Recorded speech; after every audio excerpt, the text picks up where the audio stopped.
Hey, it's your girl Don Michelle. I wasn't sure what I wanted to talk about in this video until a few minutes before I came outside. I actually want to talk about domestic violence because I've been through it. I want to encourage someone and let them know that they can make it out too, that they don't have to stay in that situation. To my young queens out there, you may feel like, oh, but I love him and he didn't mean it, and he apologized and he bought me flowers or whatever the case may be. Queen, that is not love. To my kings out there, oh, she's just like that. She doesn't mean it. She knows what I do for her, even though she tells me I'm not a man, I'll never be nothing, I'm just like my daddy.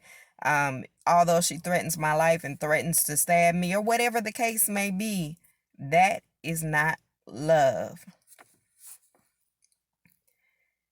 Everyone goes through different experiences, and everyone's story of domestic abuse and domestic violence, those who have been through it or are currently going through it, your story may not be exactly the same, but if we were to compare stories, I'm sure that there would be some similarities.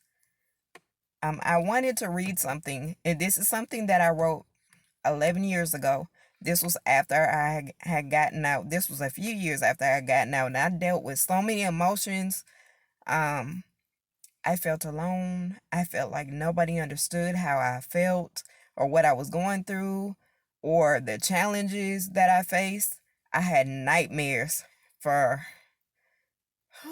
I had nightmares for many years, even after I got free. And it was scary, but I knew that life had to be better than what I was experiencing. And for those who say, oh, they're stupid, or that's what they wanted, or they stay because they want to, you don't understand. Once you go through it and you get in it, it's not that easy to leave. Yes, there are shelters out here. There are resources, but a lot of times when you call, the shelters are full. You have people who will offer you temporary solutions, but those solutions are not solid enough for you to stay free.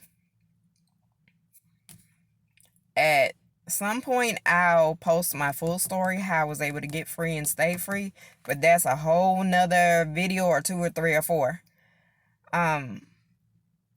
Just know that you can make it.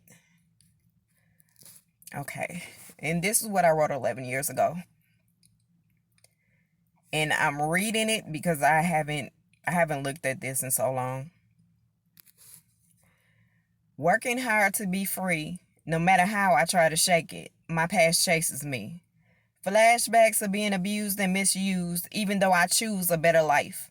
It still tries to take me back in my mind, while I try to climb higher, fight harder to survive.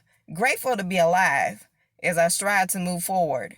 The memories of what used to be surface and try to drown me and take me to the abyss of misery.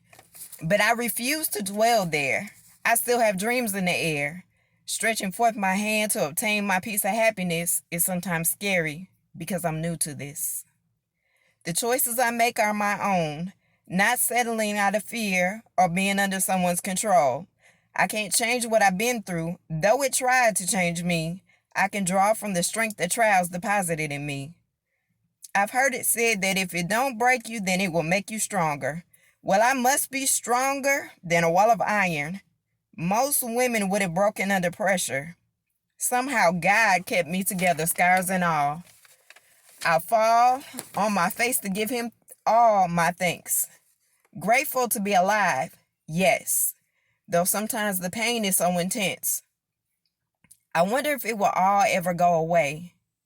Will there be one who will stay and love me through it all? Who will hold me when the nightmares of yesterday collide with the dreams of tomorrow? I strive to keep pushing and pressing towards a brighter day, wondering if I'll be standing alone when I finally find my way. I wrote that 11 years ago. At that time, I felt alone. I was going through so many different emotions. I just want to, here I am 11 years later. I haven't gone back. I'm free. I am happy. I'm not the person that I was when I wrote this. I don't feel alone anymore. I know I'm not alone. I just want to encourage someone. If you are being abused, please leave by any means necessary. Please leave. That is not love. And there's no promise that the next hit won't end your life. I'm sorry, but I have to keep it real. This is not something that I can sugarcoat. People like to tiptoe around this issue or know that it exists, but some who can help don't. And I do understand the people who don't want to get involved because you don't want to bring that to your doorstep. I get that. But for those who are able to help without putting themselves in harm's way, please do. Many people who are in these situations actually want out but don't know how. Don't know how to get out. I'm tired of seeing my brothers and sisters on the evening news, in the morning newspaper, on a Facebook post, losing their life at the hands of someone who they believe loved them. Love does not hurt. Love heals. It is liberating.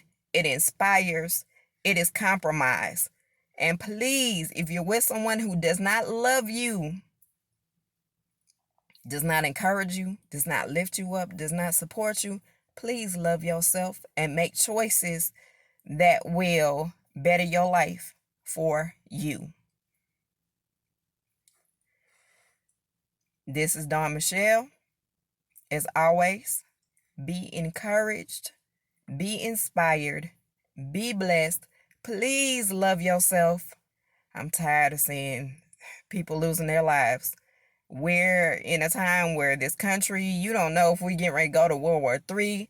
We have troops over and loved ones over in other countries. You don't know if you want to see them again.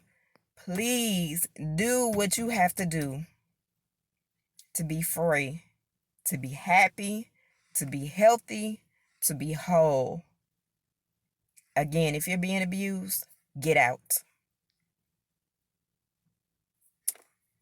Peace.